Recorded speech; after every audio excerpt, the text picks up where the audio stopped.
Everybody, my name is Dr. Poppy Moon, and today I'm going to give you a brief overview of the ASCA National Model.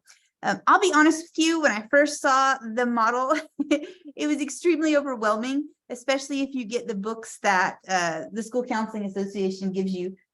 For instance, it has this book, the ASCA National Model, a framework for school counselors. And this is a book that you really want to get while you're either in graduate school or right when you start working in a school, because this helps you plan what's known as a comprehensive school counseling program. And that is you being the very best counselor that you can be.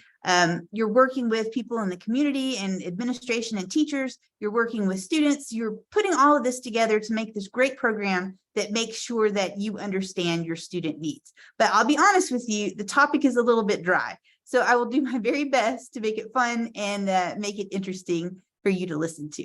All right, so let's start off at the beginning. Who are school counselors? They are certified licensed educators. They have a minimum of a master's degree in school counseling. They are able to address all of a student's academic, career, and social emotional development needs. And finally, they're a person who can implement a school counseling program that really works to promote student success and just success in the entire school.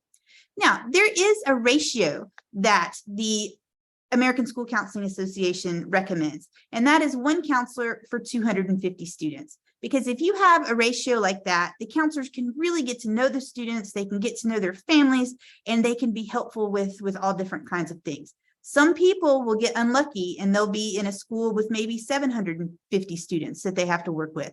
And that's a little bit frustrating because it's hard to see where the needs truly are. And, sometimes kids can just slip through the cracks, and you don't want that to happen. So do your very best to make sure that you have this ratio when you're working as a school counselor.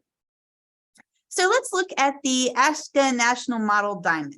You'll see this all the time. And once again, like the material is dry, it also looks very confusing. But I will take you through the different parts of the ASCA National Model, and it won't be so bad. But let's move on to the first one. Okay, so what does the ASCA National Model do? What is this crazy thing that everybody's talking about? Okay, it's a lot of different things. It shows that our school counseling programs are going to be based on data-informed decision-making. So that means every year you are looking at the data, you are working with an advisory council to have them help you look at it and say, okay, here are my problem areas in my school. This is where my kids are weak. This is what I want to work on. So we're using data to be able to do good decision-making. Our school counseling program is also delivering everything to all students systematically. So that means across the board, our students are getting what they need. A school counseling program really needs to have a developmentally appropriate curriculum, and that curriculum needs to be backed by the ASCA mindsets and behaviorals for students. And I'm going to share that with you too. Also, what is this school counseling program that we're looking at? It is a place that closes achievement and opportunity gaps. So for instance, if you were working with 5th graders and you were looking at their discipline referrals from the beginning of the year to the end of the year, and you're like, ooh, these discipline referrals have grown. That's a gap right there. That's a problem that you need to work on. So using data helps us be able to see those problems and kind of work with them. And it also, using a comprehensive school counseling program is super great because it helps student performance. And as a school counselor, you are focusing on 3 areas, always. Attendance, achievement, and discipline. Those are our main 3 areas that we're looking at. And as we focus on our program, we're going to find these areas that we have problems in or that we need to improve on, and we will work in those areas. All right, so the ASCA National Model, it has 4 different components, and those are define, manage, deliver, and assess. So first off, let's look at define. There are 3 things that you will see in define, and those are student standards and professional standards. So what are student standards?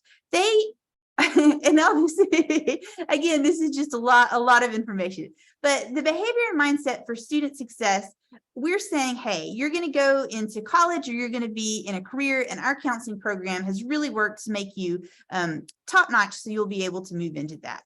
So category 1 is the mindset standards. And if you go online and you can type in ASCA National Model Mindsets and Behaviors, and it will pop this up, and you can look at it and you can kind of see a little bit better what I'm talking about.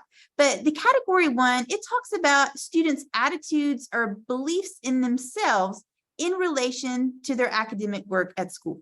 This is the student's belief system about themselves. And school counselors, we are encouraging kids to have these different types of mindsets. So let's just look at a few of them. Right here, positive attitude towards work and learning, self-confidence in the ability to succeed.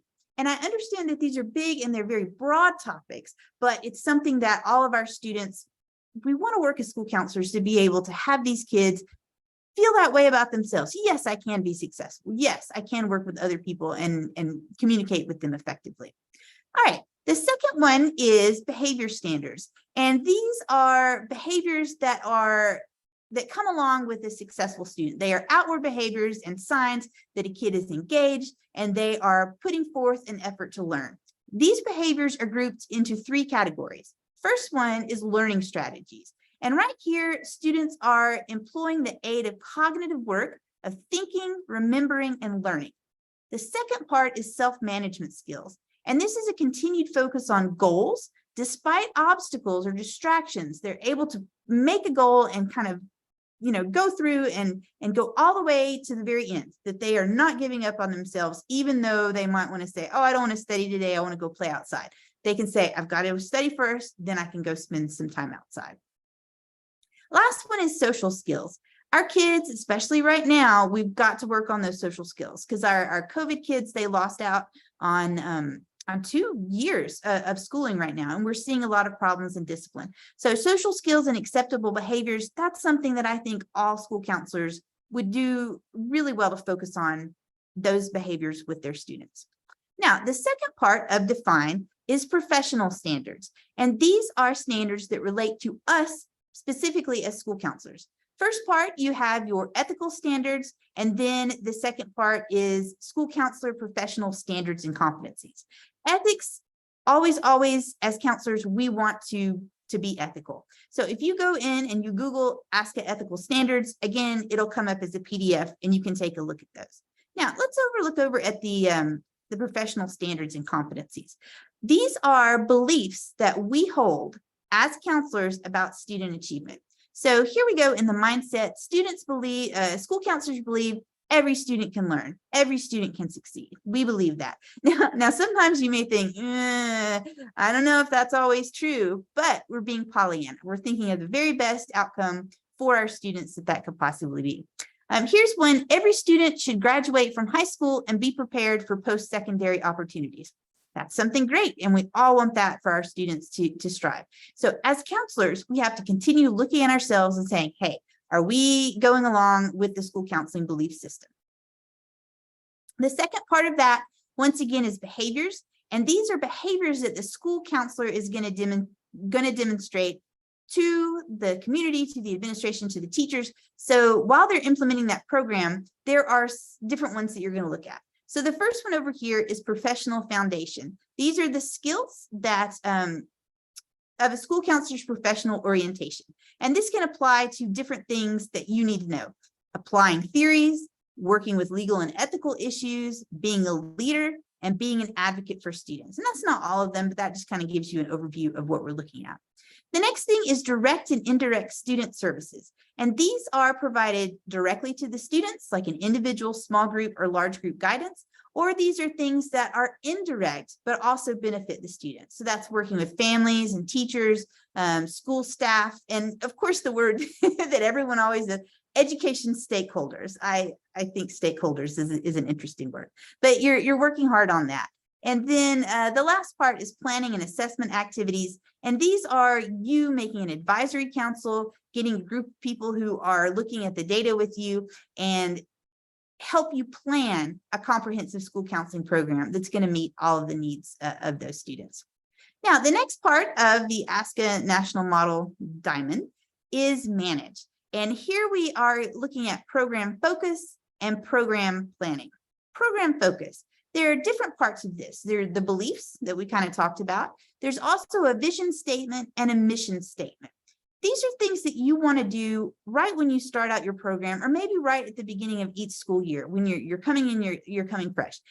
Look at your school district's mission statement and vision statement. Look at what your schools is, and then create what yours is going to be aligned with those two. So maybe your vision is for all of your students to have social emotional skills and that they are all ready to move on into the real world and be successful in their post-secondary career. If they go to trade, if they go to college, or if they go directly into the workforce, how will they be successful? So if I'm thinking about that, I can come up with a vision statement about how I feel about what I want my counseling program to look like. And then the mission statement, again, is kind of just a longer vision statement that focuses on specifics that you really want to look at. Okay, next up is program planning. This is a whole lot of different things. If you have time, go online and just type in the school counseling, comprehensive school counseling plan. Every school district and hopefully every school will have one of these. And it's a plan that explains everything that you are going to do during the year to meet different needs of students. And here are the different ones that they want you to do. A data summary, annual student outcome goals, what's happening, what's going on, what goals are you meeting, closing the gap. Like I said, you're looking at problem areas where kids are falling through the cracks or they're deficient, and you're figuring out how you can plan for the year to bring that together. Our lesson plans, calendars for the year. This is all, this is a lot, but these are the main things. And if you'd like to look at these forms, if you type in ASCA National Model templates, it'll pop up and you are able to download all of these as doc files. So you can work on these during your time as a school counselor. But that's a lot. And that's just the overview of things that you would look for. There's also appropriate and inappropriate activities for school counselors. ASCA says they would like you to spend at least 80% of your time doing direct services and indirect services with students.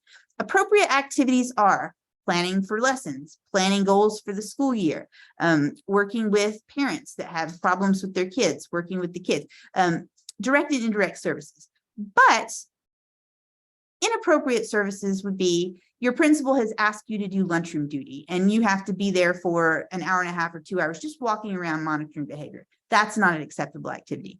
Or say that you were in an IEP meeting and the people said, oh, why don't we have Dr. Moon meet with this kid every week to work on their organizational skills or their emotional problems? That's inappropriate because a counselor cannot be pulled in on IEPs to have to do regular therapy, because that's not what we do. We focus on the 3 areas. Once again, attendance, achievement, and discipline. We focus on those, and we're working hard to make sure that we're meeting those students' needs.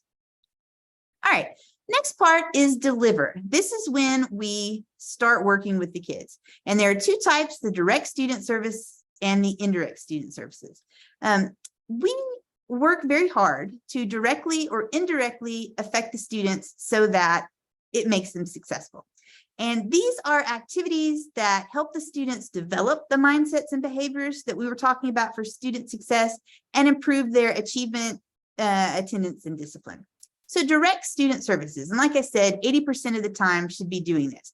That's instruction, and that's appraisal and advisement when you're working on your program. The next part is indirect student services, and these are consultation, collaboration, and referrals. Consultation, you are speaking with perhaps another counselor. You're like, hey, I'm not sure how to deal with this kid or this situation. I'm going to call my colleague at another school, have her talk me through this and figure out what I'm going to do.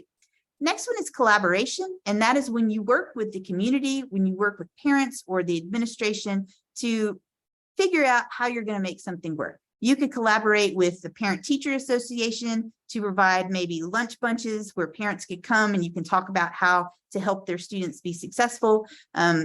Working on a career day, collaborating with professionals in the community to come into the school and share their insights with the kids. And then referrals. Maybe you need to send someone to a therapist, or maybe you need to help a family get their power or food, different things like that. You're providing those to your school.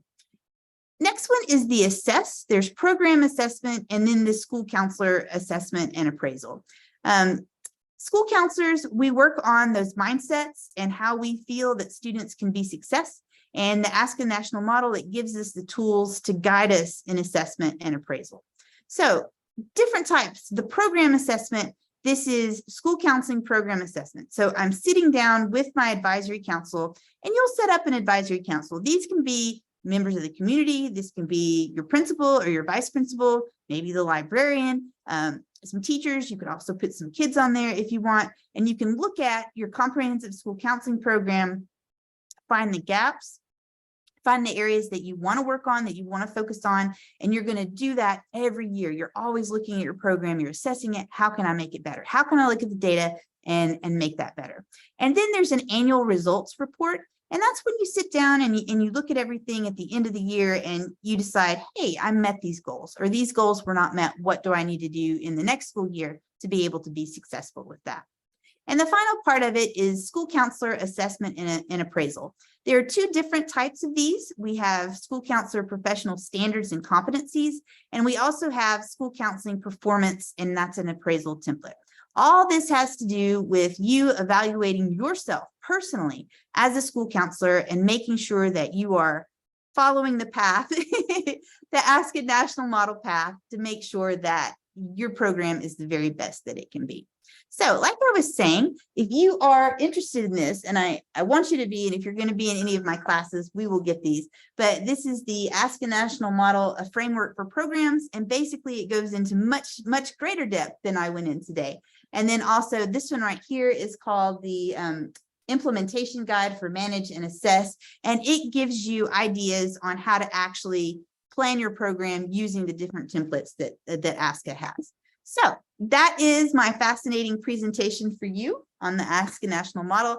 I'm going to be making some more specific videos on different parts of it, such as how to make a lesson plan, how to fill in the gaps if there are problems there, how to do a calendar for the school year. So you can keep your eye out on those. But if you have a question and you would like me to talk with you more about this, I would be happy to. You can always email me at moon@ulm.edu.